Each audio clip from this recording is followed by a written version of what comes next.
Ellison buys Lanai, iOS 6 Beta 2 release, Screencast from your iOS device, iPad, keyboard commands for power users, and some entertainment for the night. It's Tuesday, June 26th, 2012, and this is iWake. I'm Tim Chaten, and this is what's going on in the Apple world today. Good morning, and welcome to another edition of iWake.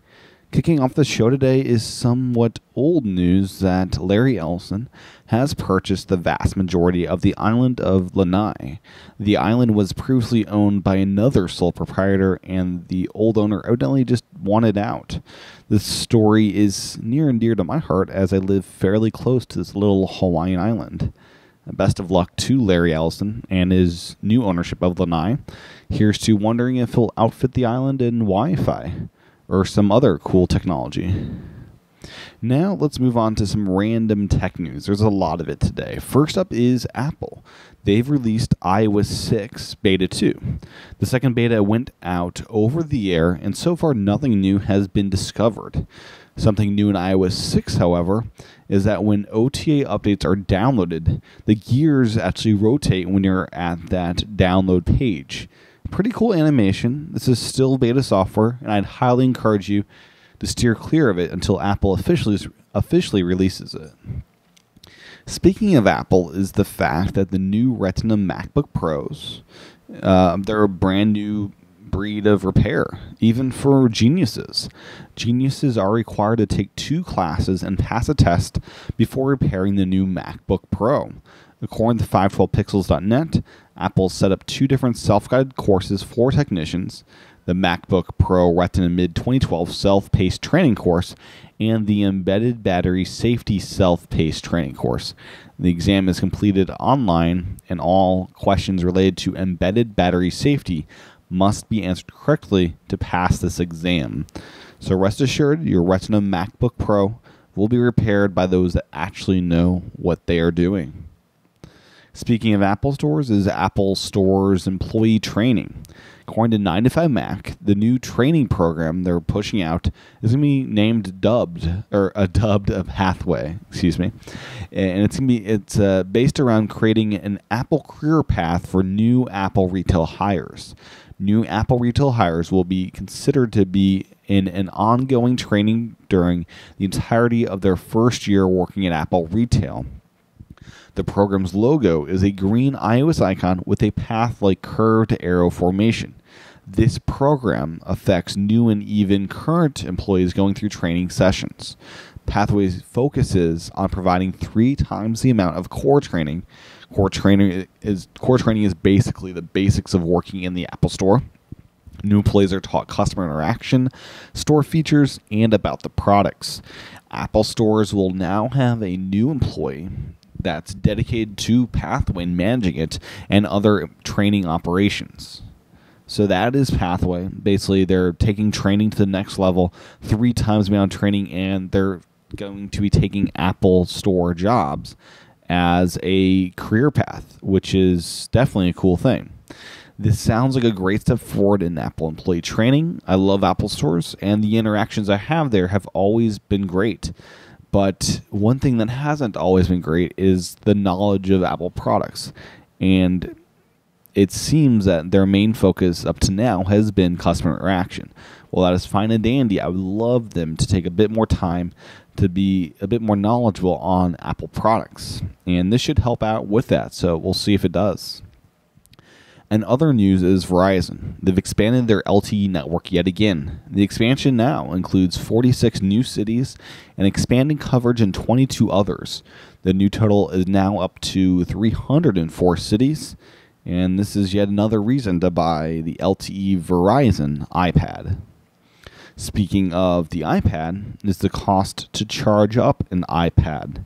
According to Apple Insider, it costs less to recharge a fully drained Retina display iPad every other day for a year than it does to run a 60-watt equivalent compact fluorescent light bulb continuously over that same year period.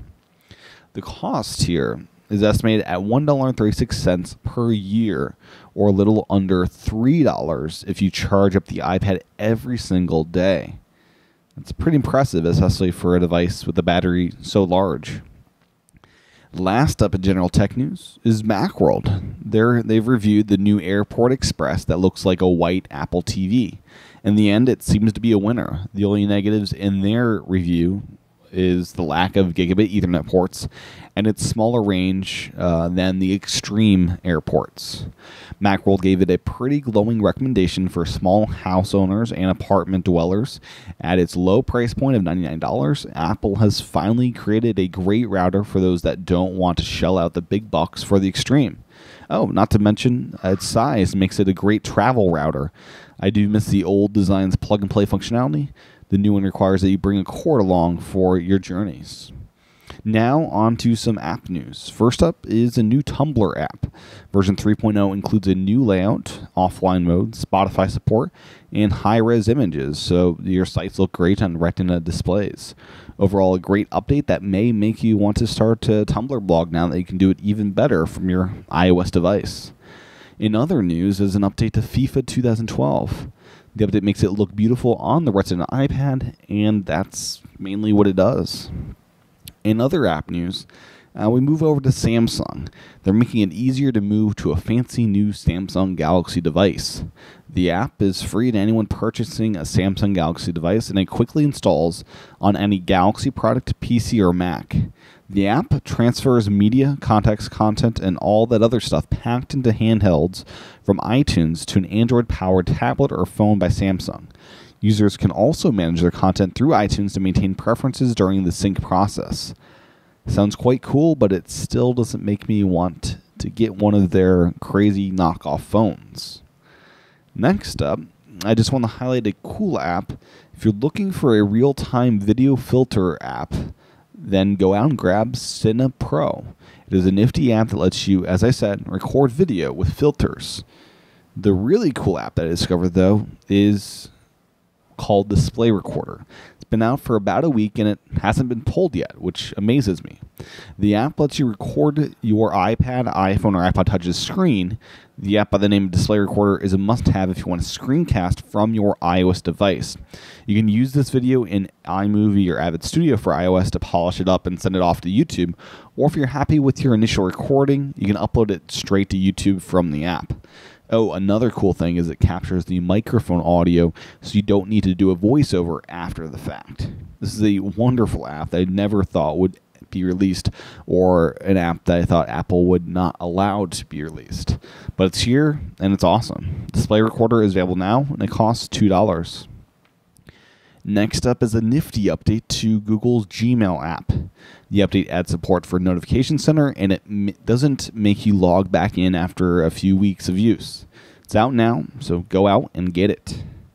Last up in app news is a Mac App Store app that is perfect for content creators that need to Retinize their apps or website. The app by the name of Layer Cake allows you to easily extract Retina images from your original Photoshop file. A pretty clever app that will set you back $30 in the Mac App Store. It does a lot more than just retinizing apps, but that's the cool thing it really does for me. Just search for Layer Cake and you'll find it.